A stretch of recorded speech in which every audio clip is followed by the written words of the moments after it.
illallah wahdahu la syarika lahu ta'ziman li sya'ni wa asyhadu anna Muhammadan abduhu wa rasuluhu da'ila ridwani. Allahumma shalli alaihi wa ala alihi wa ashabihi wa ikhwani. Rekan-rekan yang dirahmati Allah Subhanahu wa taala, pada kesempatan kali ini kita masuk lagi dalam pembahasan tadabbur, ya, ayat-ayat Allah yang berkaitan dengan makhluk-makhluk Allah Subhanahu wa taala. Di antaranya kita sama-sama merenungkan tentang pohon korma. Yang pohon korma ini adalah pohon yang spesial karena Allah Subhanahu wa taala menyebutkan tentang korma dalam Al-Qur'an lebih dari 20 tempat, lebih dari 20 ayat Allah Subhanahu tentang korma. Seperti firman Allah Subhanahu wa taala, "Ma qata'tum min linatin aw taraktumuha qa'imatan 'ala usuliha." Ya, apa yang korma yang kalian potong atau kalian biarkan tegak di atas akarnya, ya.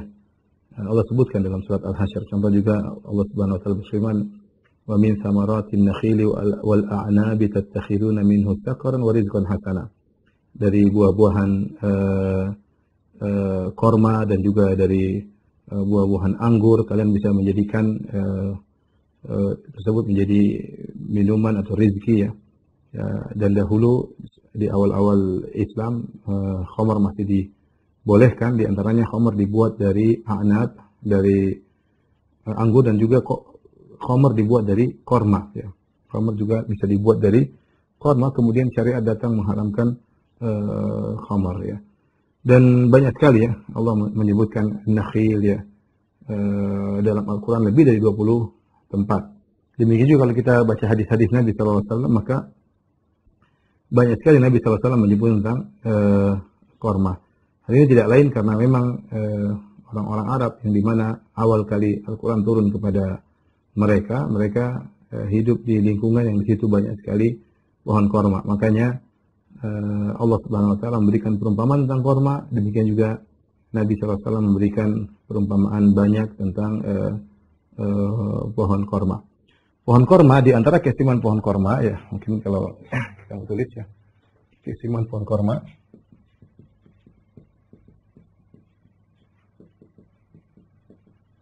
Tentu masing-masing pohon punya keistimewaan, tapi korma di antara keistimewaannya yang dijelaskan oleh para ulama, yaitu pertama semua bagiannya bermanfaat, ya, bermanfaat.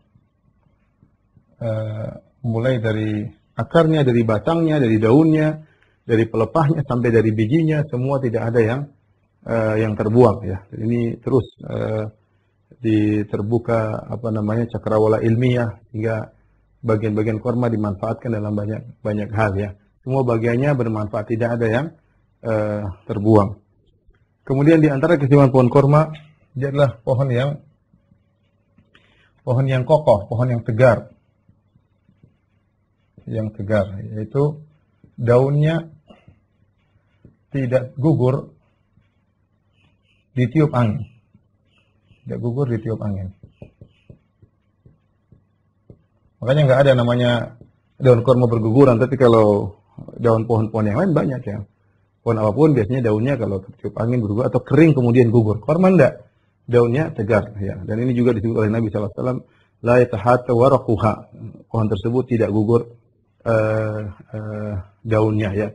Dan dia kuat juga, tegar, tidak gugur, dan tegar juga di musim panas dan musim dingin. Tegar di musim panas dan musim dingin. Kemudian di antaranya yang ketiga, buahnya bermanfaat dalam segala musim.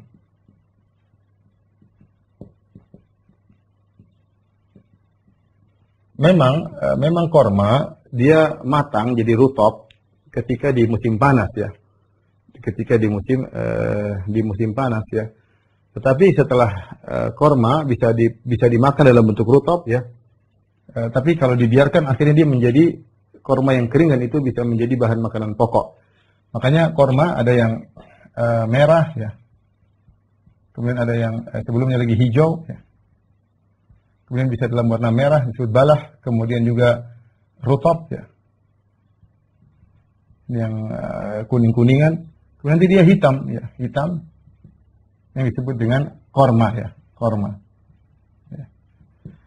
Kalau merah dan rutop kita bisa makan seperti buah ya, dimakan seperti buah.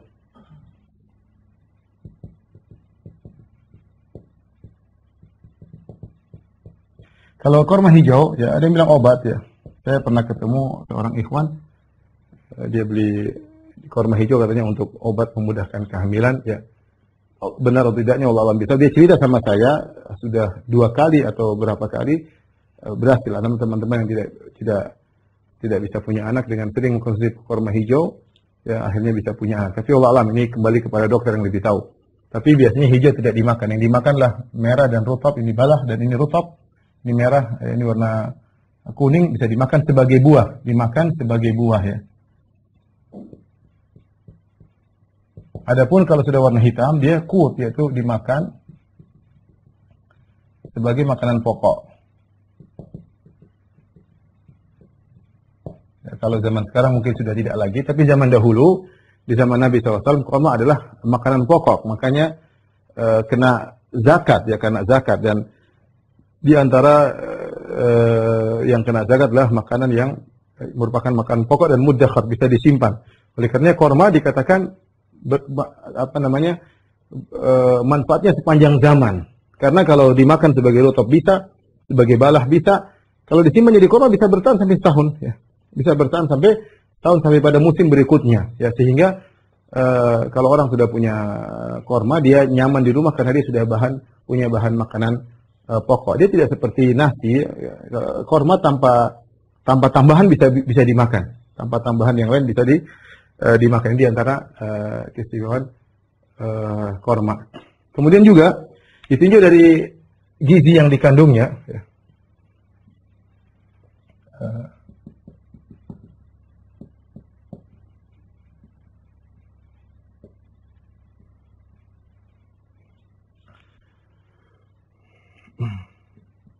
Maka kurma banyak mengandung gizi, ya.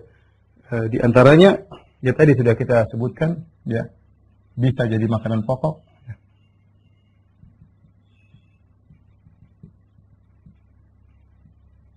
Dan dalam hadis tentang hal ini banyak, di antaranya kata Rasulullah SAW, ahlu baitin la yaju'u ahlu baitin indahum tamar.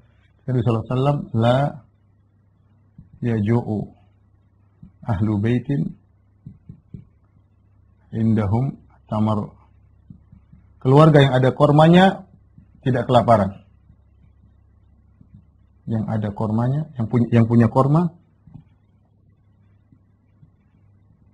tidak kelaparan.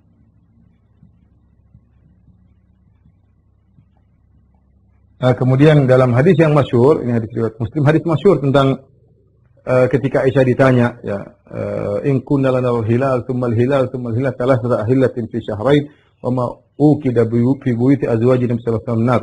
Kami lihat hilal muncul 3 bulan berturut-turut, 2 hilal kami lihat, dan kami tidak ada api dinyalakan di rumah istri-istri Nabi SAW. 9 istri Nabi tidak ada yang masak selama 3 bulan. Wa ma ta'amukum ya ummah, apa makanan kalian? Kata Aisyah radhiyallahu anha, al-aswadan, yaitu korma dan air. Al-aswadan, korma dan air. Korma dan air. Ya. Jadi ini menunjukkan bahwasanya korma bisa memenuhi kebutuhan gizi manusia. Ya. Bahkan dalam waktu 3 bulan berturut makan korma saja tidak jadi masalah. Artinya seorang bisa kuat dan berenergi meskipun hanya makan korma. Sehingga kandungan gizi yang dikandung oleh korma tersebut memenuhi kebutuhan tubuh manusia. Ya.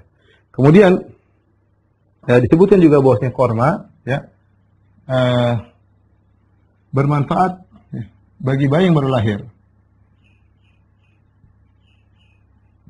Bagi bayi yang baru lahir. Dengan apa? Ditahnik. Dan ini dilakukan para sahabat kepada Nabi Shallallahu Alaihi Wasallam. Dalam banyak riwayat sahabat mendatangkan anak-anak mereka untuk ditahnik oleh Nabi Shallallahu Alaihi Wasallam. Contoh seperti Abu Musa al-Asy'ari radhiyallahu anhu, ketika dia punya anak baru lahir, dia bawa kepada Nabi Shallallahu Alaihi Wasallam, maka Nabi mengambil korma, kemudian digigit-gigit, kemudian dimasukkan ke mulut sang bayi, di langit-langit mulut sang bayi, kemudian diisap oleh sang bayi. Namanya tahnik. didoakan oleh Nabi SAW. Demikian juga seperti kisah Asma binti Abu Bakar ketika dia mengandung Abdullah bin Zubair. Ketika Abdullah bin Zubair lahir, maka dibawa kepada Nabi SAW. Nabi pun mentahnik. Yang pertama kali dirasakan adalah tahnik dulu. Belum menyusui, belum apa, langsung dikasih tahnik oleh Nabi SAW. Demikian juga seperti kisah Abu Talha dengan istrinya. Ketika anak mereka meninggal, kemudian hadis yang panjang, kemudian mereka akhirnya berhubungan, akhirnya istrinya Ummu Sulaim mengandung, akhirnya punya anak. Ketika punya anak, pertama kali dibawa kepada Nabi. Sebelum disusui, dibawa kepada Nabi, kemudian ditahnik oleh Nabi SAW. Para ahli zaman sekarang mengatakan bahwasanya tahnik adalah menggigit korma dicampur dengan air liur, sehingga mudah terjadi ketika air liur bercampur dengan korma yang akhirnya muncul zat glukosa lah. Allah alam seperti apa. Tapi intinya akan dalam korma tersebut bisa memunculkan zat glukosa yang sangat dibutuhkan oleh seorang bayi yang baru lahir.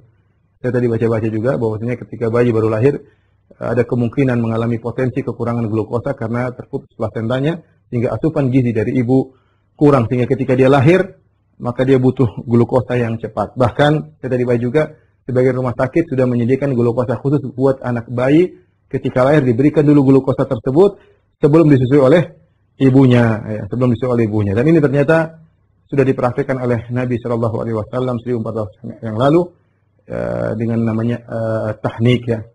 Makanya kenapa bayi dikasih korma ya? Rupanya korma mengandung gizi yang dibutuhkan oleh bayi yang baru lahir, terutama kandungan glukosa yang segera dibutuhkan oleh tubuh sang bayi. Demikian juga penelitian menunjukkan bahwasanya ya, memakan rutab baik bagi ibu yang mau melahirkan.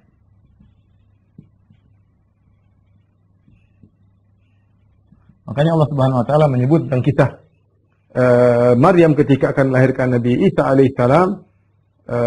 Allah Subhanahu wa taala mengatakan Maryam pun pergi kepada ila jiz'in nakhlati. Dia pergi ke batang korma, kemudian dia goyangkan batang korma tersebut. Tusaqit alayki rutaban janiyya ya. Huzi ilayki bi jiz'in nakhlati tusaqit alayki rutaban janiyya. Goyangkanlah batang korma, maka akan jatuhlah rutab-rutab tersebut. Fakuli washrabi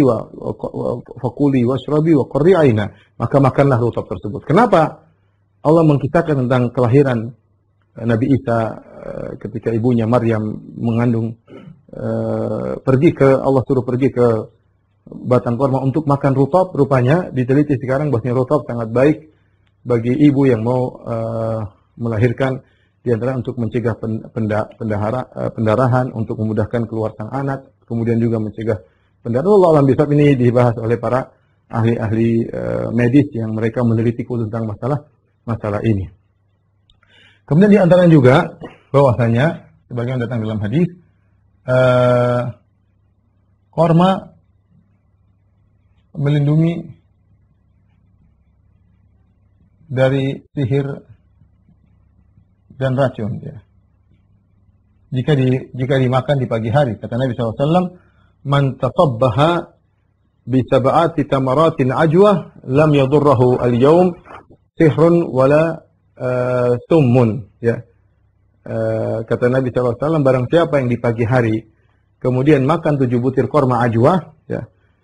7 butir korma ajwa, yang hitam tersebut dimakan 7 butir, maka dia tidak akan terkena sihir dan tidak akan terkena racun pada hari tersebut. Ini menunjukkan ada selain kandungannya gizi yang kuat dan juga ada keberkahan sehingga kalau dimakan 7 butir di pagi hari tidak terkena racun dan tidak terkena sihir ya. Dalam hadis yang lain juga bahwasanya korma aliyat ya, korma yang ada di Aliyatil Madinah, di bagian atas kota Madinah, ada obatnya bagi korma tersebut yang tumbuh di Aliyatil Madinah. Ini beberapa keistimewaan pohon korma. Di antara juga mengatakan, di antara keistimewaannya, nah jantungnya ini berapa? 5. Jantungnya manis. disebut dengan jumar atau jumar ya, jumar atau jamar ya. Jantungnya manis. Jadi korma tersebut punya jantung yang dari situlah kemudian muncul jaridahnya, pelepah-pelepah kormanya. Dia itu di bagian atas kepala batang korma. Itu apa namanya lokasi jantung korma. Jadi kalau kita korma begini, ya, inilah muncul. Ya, maka jantungnya dalam sini, di bagian atas di dalam sini. Sehingga kalau orang ingin makan jantung korma, dia harus menebang pohon korma tersebut karena jantungnya mati ya korma tersebut ya. Tapi kalau jantung lain, jantung pisang saya rasa tidak manis ya. Tapi kalau jantung korma ini yang merupakan sumber yang lainnya, kalau ditebang terus digali, dibolongin ini bagian atasnya akan berwarna putih dan agak manis. Saya pernah makan juga. Jadi tidak mungkin orang makan ini kecuali kormanya ditebang. Kecuali kormanya ditebang. Ini diantara kisiman korma ya. Kemudian ada yang mengatakan juga korma apa namanya batangnya lurus secara umum,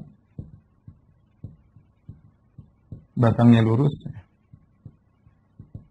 tegak lurus, ya. Meskipun tinggi. Kata Allah Subhanahu Wa Taala, "Wan nakhla basiqatun laha." Basiqat. Nakhla yaitu basiqat, yaitu pohon korma yang tiangnya tinggi ke atas ya. Kemudian ada yang mengatakan korma adalah pohon yang sensitif ya. Ini saya dengar dari sebagian apa namanya orang-orang yang ahli korma, tapi tentunya saya tidak tahu ya. Tapi mereka cerita korma itu sensitif, dia untuk sensitifnya. Kalau kita salah mengurusnya, dia bisa ngambek ya. Dia bisa ngambek, dia bisa gampangannya tidak mau berbuah, macam-macam yang dialami. Bahkan kemudian serbuk taringnya juga, korma tersebut baunya mirip seperti bau air mani ya. Itu di antara hal-hal yang berkaitan dengan korma ya. Baik, setelah ini kita akan sebutkan tentang permisalan-permisalan yang Allah sebutkan dan Nabi sebutkan tentang korma.